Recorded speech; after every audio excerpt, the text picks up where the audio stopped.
कलयुग में अगर कोई ऐसा देवता है जो अपने भक्त की एक पुकार पर उसके सारे कष्ट हर लेता है, अपने भक्त के सारे दुख दर्द खत्म कर देता है, तो वो है खाटू नरेश, शीश के दानी बाबा खाटू श्याम जी। खाटू श्याम जी भगवान कृष्ण के कलयुगी अवतार है, जिन्हें दुनिया हारे का सहारा कहती है। राजस्थान के सीकर जिले में बसा खाटू धाम आज करोड़ों लोगों की आस्था का केंद्र है। श्याम बाबा के भव्य मंदिर में हर दिन लाखों लोग दर्शन करने के लिए आते हैं और खाटू श्याम जी सभी की मनोकामनाएं पूरी करते हैं। जब आप हर जगह से हार जाए तो एक बार इस दिव्य दरबार में जरूर आइए। यहाँ पर दर्शन करने से आपके सभी बिगड़े काम बन जाते हैं। जैसे जैसे कलयुग बढ़ रहा है वैसे ही श्याम बाबा के भक्त भी बढ़ते जा रहे हैं। जो कोई खाटू श्याम जी को दिल से अपना मान लेता है, खाटू नरेश उसके साथ हमेशा रहते हैं। इसीलिए लोगों में खाटू श्याम जी के प्रति गहरी आस्था है। लेकिन क्या आप जानते हैं कि खाटू श्याम जी असल में कौन है और उनका संबंध महाभारत के युद्ध से कैसे है, और खाटू श्याम जी के दर्शन करने के लिए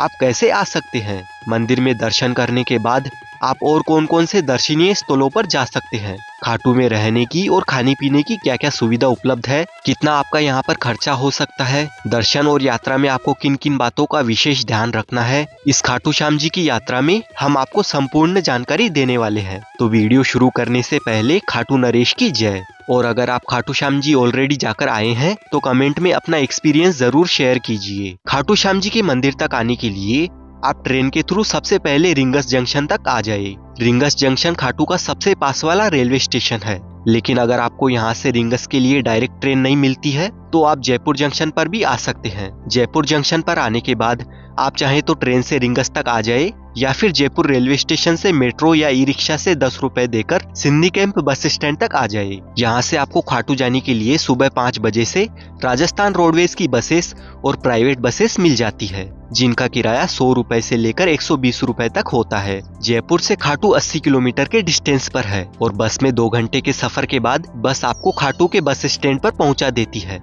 और इस बस स्टैंड से खाटू श्याम जी का मंदिर सिर्फ 1 किलोमीटर की दूरी पर है। बस स्टैंड से 2 मिनट के वॉकिंग डिस्टेंस पर है ये तोरण द्वार, तो आपको यहाँ तक आ जाना है। वहीं रिंगस से अगर आप खाटू के लिए आते हैं तो रेलवे स्टेशन के बाहर बहुत सारी सवारी जीप लगी हुई रहती है, तो उनमें आप 50 रुपए देकर आ सकते हैं। रिंगस से खाटू 16 किलोमीटर की दूरी पर है और कुछ भक्त रिंगस से निशान लेकर पैदल यात्रा करते हुए खाटू श्याम जी तक आते हैं।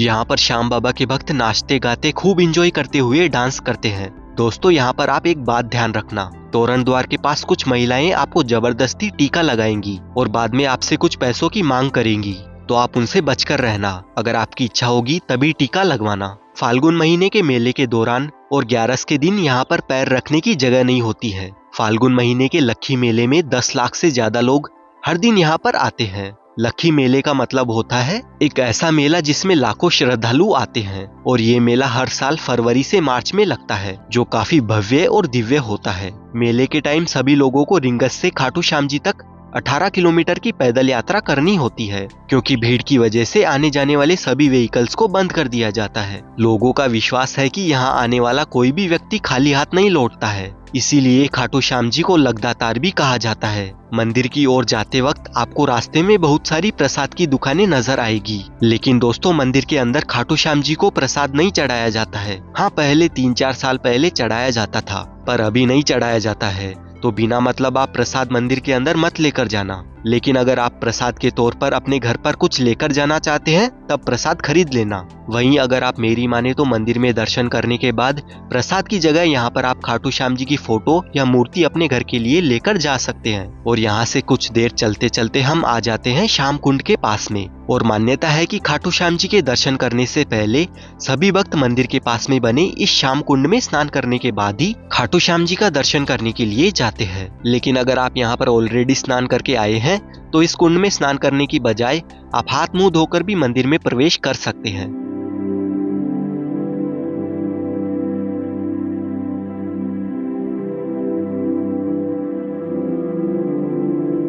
प्राचीन मान्यताओं के अनुसार इस श्याम कुंड में स्नान करने से चर्म रोग भी ठीक हो जाता है। और यहाँ की एक और विशेष बात है, इस जगह पर पुराने जमाने में खेत हुआ करता था और यहाँ पर एक गाय आकर रोज अपने आप दूध दिया करती थी। जब लोगों को इस बात का पता चला तो यहाँ खुदाई की गई, तब 30 फीट नीचे महाभारत कालीन बर्बरीक जी का शीश प्राप्त हुआ था। बाद में लोगों ने उस शीश को राजा रतन सिंह जी को सौंप दिया। उसके बाद फिर कार्तिक माह की एकादशी को शीश मंदिर में स्थापित किया गया, जिस दिन को बाबा श्याम के जन्मदिन के रूप में मनाया जाता है। मूल मंदिर 127 में रूप सिंह चौहान और उनकी पत्नी नर्मदा कंवर द्वारा बनवाया गया था। दोस्तों, खाटू श्याम जी का असली नाम बर्बरीक था। वे महाबली भीम के पोते और घटोत्कच के पुत्र थे। बर्बरीक बचपन से ही बहुत ही वीर और महान योद्धा थे। उन्होंने भगवान शिव की तपस्या करके 3 अमोघ बाण प्राप्त किए थे, जिससे वे तीनों लोकों को जीत सकते थे। जब महाभारत का युद्ध शुरू हुआ तो बर्बरीक ने अपनी माता को वचन दिया था कि वे उस पक्ष का साथ देंगे जो हार रहा होगा। जब श्री कृष्ण जी को ये बात पता चली तो वे ब्राह्मण के रूप में बर्बरीक की परीक्षा लेने पहुंचे।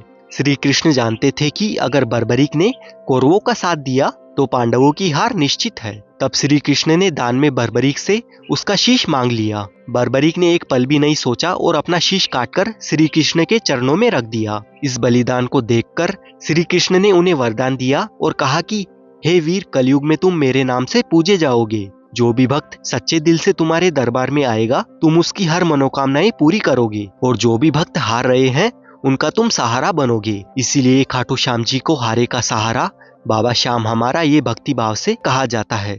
अगर आप खाटू श्याम जी के दर्शन सबसे नजदीक से और अच्छी तरह से करना चाहते हैं तो बैरिकेड में बनी हुई सबसे पहली वाली लाइन में आपको जाना होगा। जब हम लाइन में लगकर आगे बढ़ रहे होते हैं तब हमारे ऊपर गुलाब जल का स्प्रे होता रहता है और श्याम बाबा के दर्शन हमें 20 से 30 मिनट में बड़ी ही आसानी से हो जाते हैं। खाटू श्याम जी के दर्शन करने के बाद अब हम आ चुके हैं प्राचीन श्याम कुंड में। ये वही प्राचीन श्याम कुंड है जहाँ से खाटू श्याम जी का शीश प्राप्त हुआ था। पहले सभी भक्त इसी प्राचीन कुंड में स्नान किया करते थे, लेकिन भक्तों की संख्या बढ़ने के कारण प्राचीन कुंड के पास में ही नया कुंड बनाया गया था और प्राचीन कुंड से ही इस वाले नए कुंड में पानी निरंतर रूप से आता रहता है। इस प्राचीन कुंड के बारे में बहुत सारे भक्तों को मालूम नहीं है, तो यहाँ पर भी आकर आप दर्शन जरूर करना। खाटू नगरी में आपको खाने पीने की कोई भी कमी नहीं होने वाली है। यहाँ पर बहुत सारे रेस्टोरेंट्स बने हुए हैं जहाँ पर आपको 60 रुपए से लेकर 100 रुपए तक वेज थाली मिल जाएगी, और यहाँ पर आपको बहुत सारे मिष्ठान भंडार भी नजर आएंगे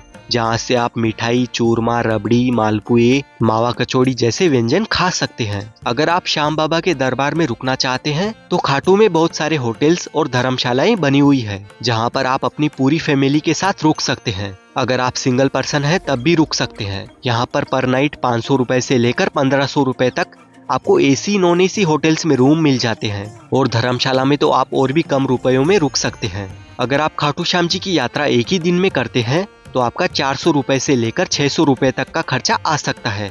वहीं अगर आप होटल लेकर रुकते हैं तब आपका 1000 रुपए से लेकर 1500 रुपए तक पर पर्सन का खर्चा आ सकता है। और वापस जयपुर या रिंगस जाने के लिए आपको खाटू श्याम जी के बस स्टैंड से हर आधे 1 घंटे में बसेस मिल जाएगी। अगर आपको ये वीडियो पसंद आया है तो इसे लाइक करें और कमेंट में जय श्री श्याम जरूर लिखें। ऐसे ही ट्रेवल से रिलेटेड वीडियोस देखने के लिए चैनल को भी सब्सक्राइब जरूर करें।